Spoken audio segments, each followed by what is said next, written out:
Boa noite, pessoal. Mais um vídeo da série que estou fazendo. Hoje eu gostaria de conversar com vocês a respeito de lei e graça, que é uma coisa que eu vejo que o povo confunde muito, né? As pessoas confundem muito a questão da lei e da graça, o que é viver na lei, o que é viver na graça. Porque o sistema religioso, ele puxou tudo junto. Graça, lei, tudo misturado. Não é definido o que é lei e o que é graça. Então eu queria ler aqui em Hebreus, capítulo 9, diz assim, ó. Ora, capítulo 9 a partir do primeiro versículo. Essa tradução é a nova linguagem, tá? Para que possa entender bem. Ora, a primeira aliança tinha regras para a adoração e também um tabernáculo terreno. Foi levantado um tabernáculo na parte da frente, chamada Lugar Santo. Estavam o candelabro, a mesa, os pães da presença. Por trás do segundo véu havia a parte chamada Santo dos Santos, onde se encontrava o altar de ouro para o incenso e a arca da aliança, totalmente revestida de ouro. Nessa arca estavam vasos de ouro contendo o maná e a vara de Arão que floresceu e as tábuas da aliança. Acima da arca estavam os querubins. Aí vai explicando toda o versículo 7. No entanto, somente o sumo sacerdote entrava no Santo dos Santos apenas uma vez por ano, e nunca sem apresentar o sangue do sacrifício que ele oferecia por si mesmo e pelos pecados que o povo havia cometido por ignorância. Isso, lei. A época da lei, como que funcionava? Oferecia os sacrifícios, em primeiro lugar por ele, pelo sacerdote, o sumo sacerdote, e depois pelo pecado do povo. Dessa forma, o Espírito Santo estava mostrando que ainda não havia sido manifestado o caminho para o Santo dos Santos, enquanto ainda permanecia o primeiro tabernáculo, a lei, a velha aliança. 9. Isso é uma ilustração para os nossos dias, indicando que as ofertas e os sacrifícios oferecidos não podiam dar ao adorador uma consciência perfeitamente limpa. Eram apenas prescrições que tratavam de comida e bebida e de várias cerimônias de purificação com água. Essas ordenanças exteriores foram impostas até o tempo da nova ordem. Quando Cristo veio como sumo sacerdote dos benefícios agora presentes, ele adentrou a maior e mais perfeito tabernáculo, não feito pelo homem, isto é, não pertencente a esta criação. Não por meio de sangue de bodes e novilhos, mas pelo seu próprio sangue. Ele entrou no Santo dos Santos, uma vez por todas, e obteve eterna redenção. Ora, se o sangue de bodes e touros e as cinzas de uma novilha espalhadas sobre os que estão cerimonialmente impuros os santificam de forma que se tornam exteriormente puros, quanto mais então o sangue de Cristo, que pelo Espírito eterno se ofereceu de forma imaculada a Deus, purificará a nossa consciência de atos que levam à morte, de modo que sirvamos ao Deus vivo. Por essa razão, Cristo é o mediador de uma nova aliança, para que os que são chamados recebam a promessa da herança eterna, visto que ele morreu como resgate pelas transgressões cometidas sobre a primeira aliança. No caso de um testamento, é necessário que comprove a morte daquele que o fez, pois um testamento só é válido no caso de morte, uma vez que nunca vigora enquanto está vivo aquele que o fez. Então, a nova aliança, ela começa quando? Aqui o texto está sendo bem claro. A nova aliança, ela começa depois da morte do testador. Então ela começa na ressurreição de Cristo. Ali para frente começa a nova aliança, a graça. Muitos acham que o Novo Testamento, a graça, a nova aliança, já começa lá em Mateus. Não. Os evangelhos, Mateus, Marcos, Lucas e João, todos eles ainda são pertencentes à lei. Porque até Cristo morrer, ele cumpriu toda a lei. Ele veio sob a lei. Ele estava cumprindo todos os rituais da lei. Então, enquanto ele estava vivo, Quando entra até naquelas questões do dízimo, quando a gente pergunta para alguma pessoa se existe dízimo no Novo Testamento, eles usam Mateus 23, alguns textos que Jesus Cristo ainda está vivo e ainda está cumprindo a lei. Então, o próprio Mateus 23, que fala sobre o dízimo, ali Jesus está falando com fariseus, mestres da lei, que não tem nada a ver com nós. Nós somos... É o povo cristão nós somos hoje, gentios, né, mas cristãos. Então, isso aqui é para diferenciar o que é lei e o que é graça. O versículo 18, por isso nem a primeira aliança foi sancionada sem sangue. Quando Moisés terminou de proclamar todos os mandamentos da lei a todo o povo, levou o sangue de novilhos e bodes, juntamente com a água, lã vermelha e ramos de isopo, e aspergiu o próprio livro e todo o povo, dizendo: este é o sangue da aliança que Deus ordenou que vocês obedeçam.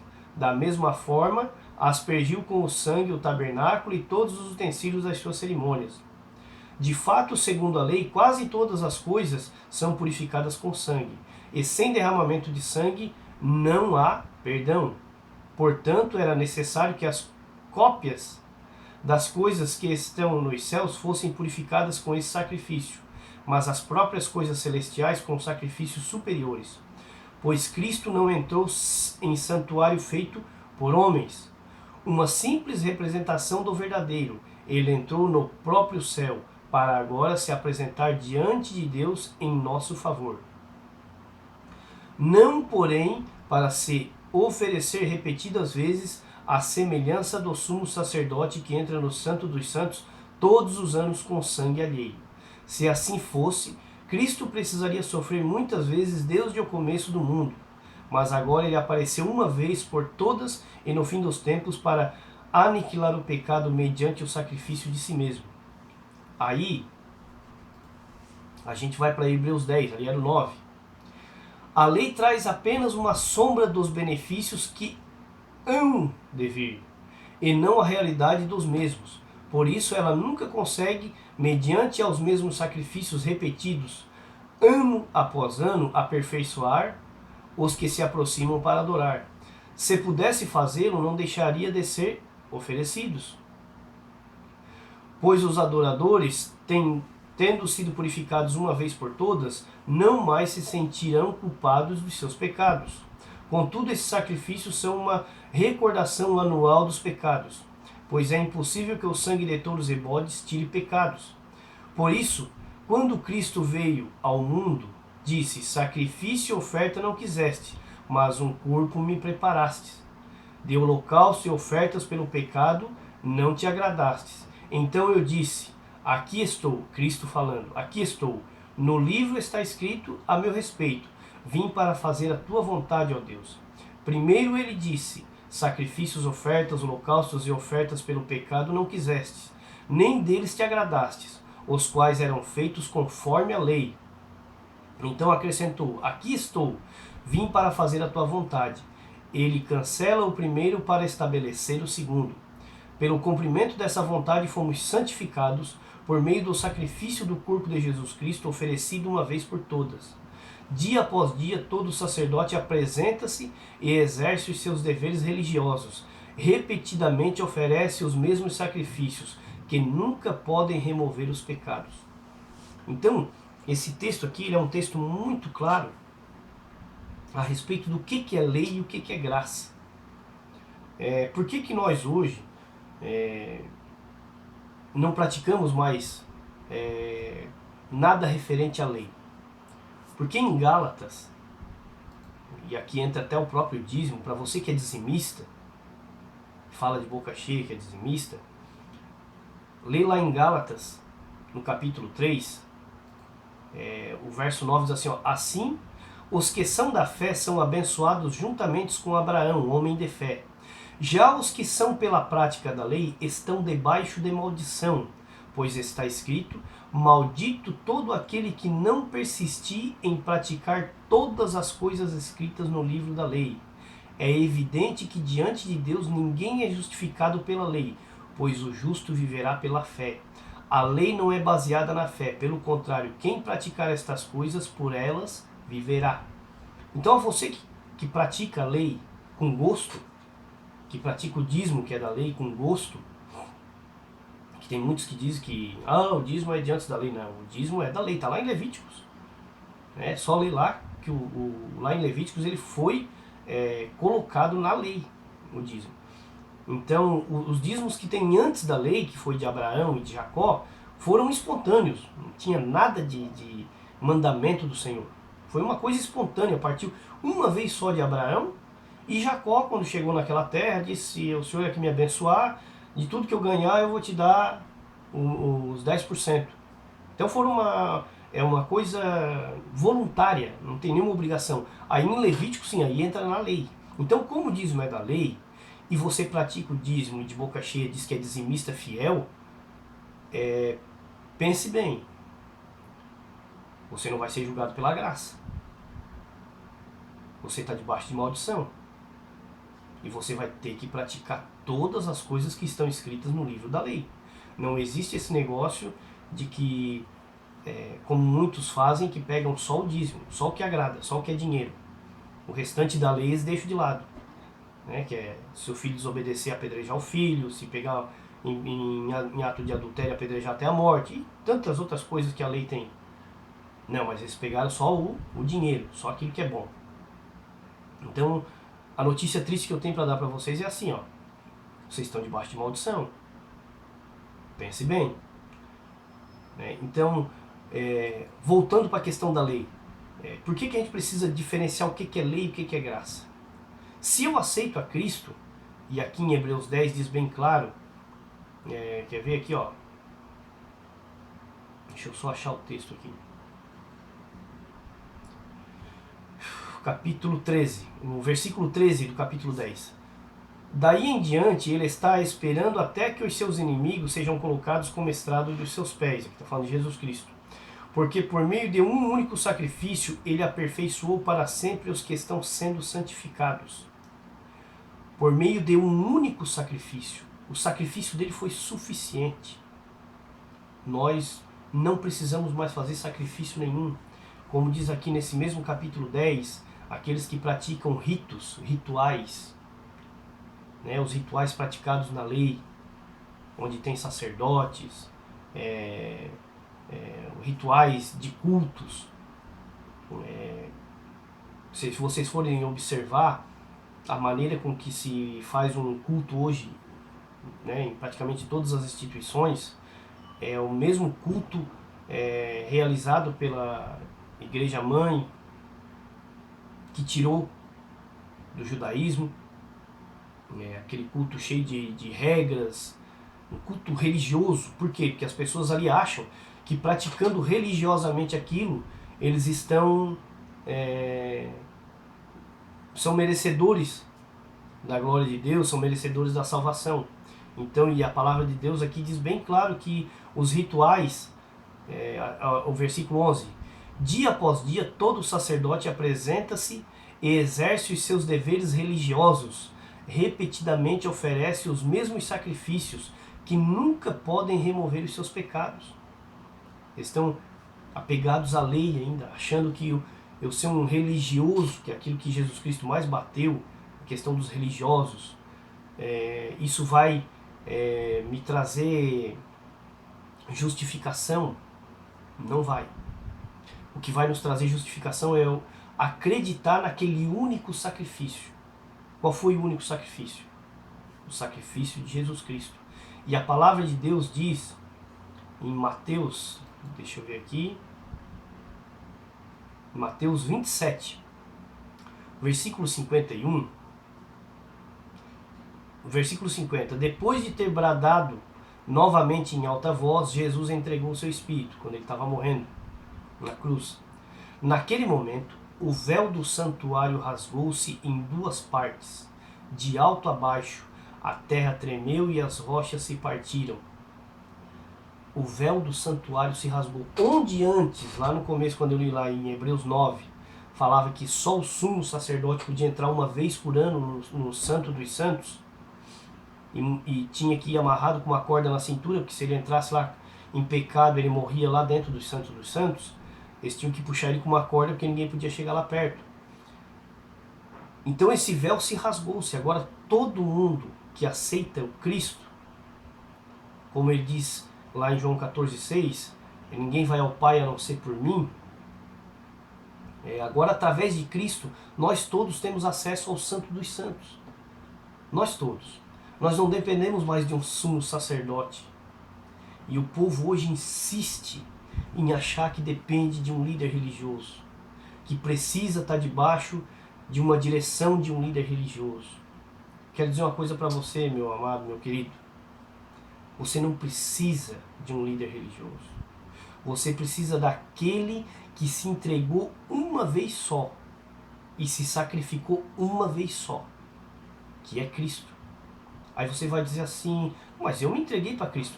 Se você se entregou para Cristo, por que você está debaixo de ordenança de homens? Que colocam clero, hierarquia religiosa, tiram dinheiro e fazem tantas e tantas coisas.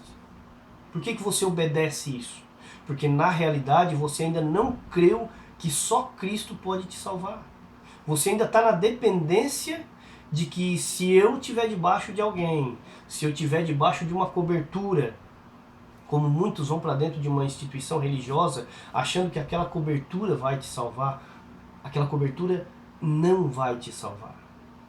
O véu do santuário se rasgou. Agora é Cristo, é nós com Cristo. Hebreus 10 aqui, ó. Eu vou ler aqui. Hebreus 10. Aí aqui na frente vai dizer assim, ó. 23. E apeguemo-nos com firmeza à esperança que professamos, pois aquele que prometeu é fiel.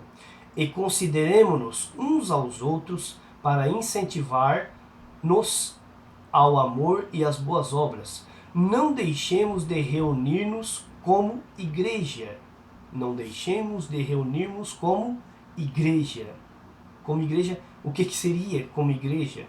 Como é que os apóstolos se reuniam na época de Cristo? Como é que os irmãos se reuniam na época de Cristo? Quando Paulo, ou Pedro, ou João ganhava alguém, eles diziam assim, o irmão agora, pela cara do irmão, o irmão vai frequentar instituição tal. Não, esse irmão aqui é mais tradicional, vai para aquele ali. Não existia isso, irmãos. Existia um só corpo e uma só fé, como nos dias de hoje existe só isso, um só corpo e uma só fé. Então essas pessoas, eles se reuniam como igreja, não dentro de uma igreja. Vocês estão vendo como as coisas são invertidas?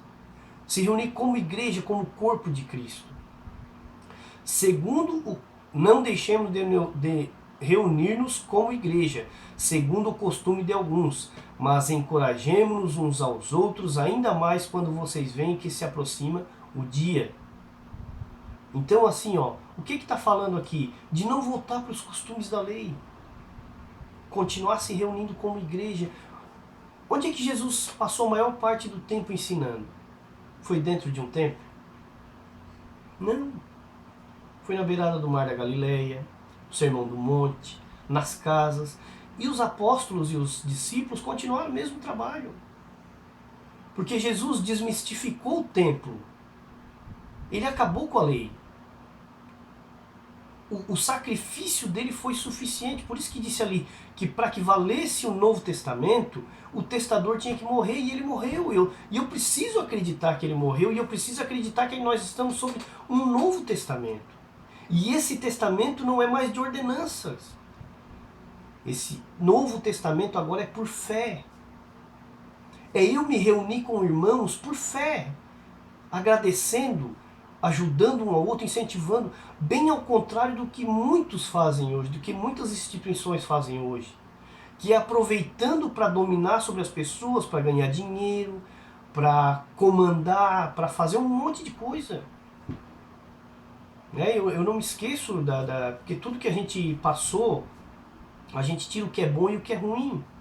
Muitos podem achar que através dos vídeos que a gente grava, é rancor, é ódio. Não, não é nada disso. Eu sou grato por aquilo que foi bom, mas eu conheci o Evangelho. E o Evangelho me fez enxergar que isso tudo são práticas erradas. Então, se para mim está sendo bom e eu estou entendendo e Deus está mostrando o que é viver na graça, eu faço questão de passar isso para os irmãos. Eu sei que nem todos vão concordar. Eu sei que muitos, que a própria palavra diz que vendo não veem e ouvindo não ouvem. Eu sei que ainda não está no tempo de repente de alguns acordar. Mas para você que está acordando, entenda isso. Você está debaixo de um só sacrifício. E esse sacrifício foi perfeito. E ele não pede mais sacrifícios. Ele pede o quê? Obediência.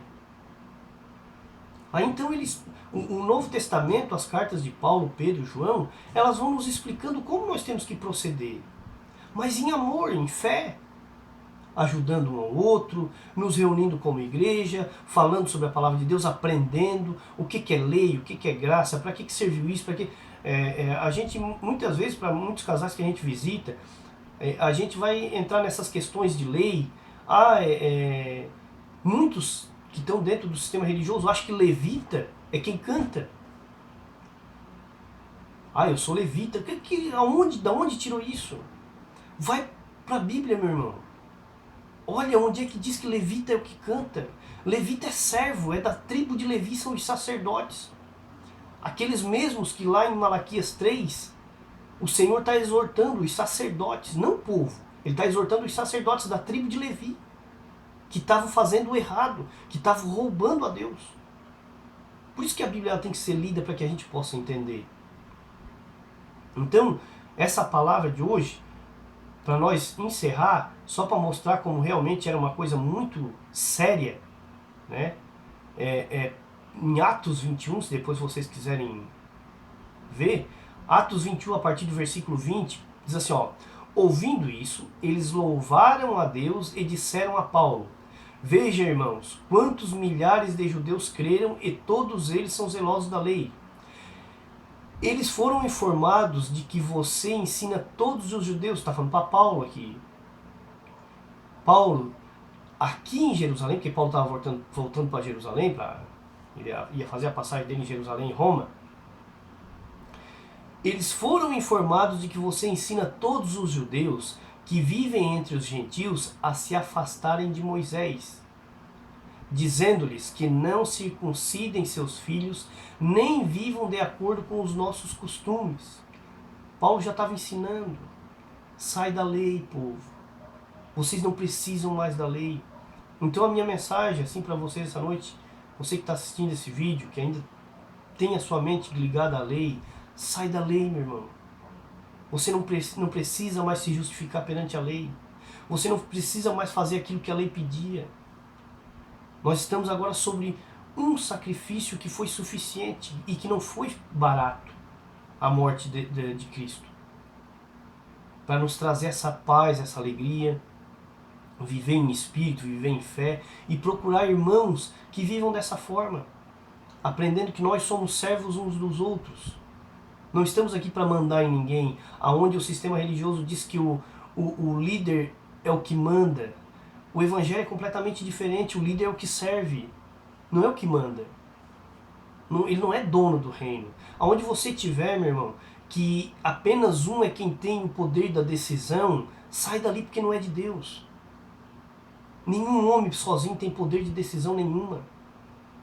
Mas como igreja, como irmãos, a gente tem poder de decisão, mas em comum acordo com todos juntos, porque ninguém é dono de ninguém. Nós estamos aqui para nos ajudar. É nisso que se manifestam os dons. Um tem o dom para exortar, o outro tem o dom para ensinar, o outro tem o dom para ajudar, o outro tem o dom para visitar, e cada um tem o seu dom e cada um contribui da sua forma, ninguém mandando em ninguém, não existe esse negócio de mandar. Olha na palavra, olha onde os apóstolos mandavam em alguém, se eles não faziam por amor. Por isso que era tão difícil deles conhecer a lei nessa época, os gentios ao qual Paulo pregava. Porque Paulo levava um evangelho não de obrigação, mas de amor e de fé. Então não vou me estender muito, que meu vídeo já deve estar passando da hora. Então o que eu queria falar essa noite com vocês é sobre isso, sobre lei e graça. Leia Hebreus todo. Leia Gálatas todo, você vai ver o que é lei e o que é graça, o que você precisa praticar e o que não precisa. E aquele vídeo que eu fiz lá sobre Atos 15, o que os gentios que somos nós, gentios cristãos que somos nós, o que nós precisamos praticar? Lá em Atos 15, 30, 28 a 30 fala o que nós precisamos praticar. Amém? Que Deus possa tocar no coração de cada um e que esse vídeo possa ser de bastante utilidade para cada um de vocês. Tá? Obrigado e até o próximo vídeo.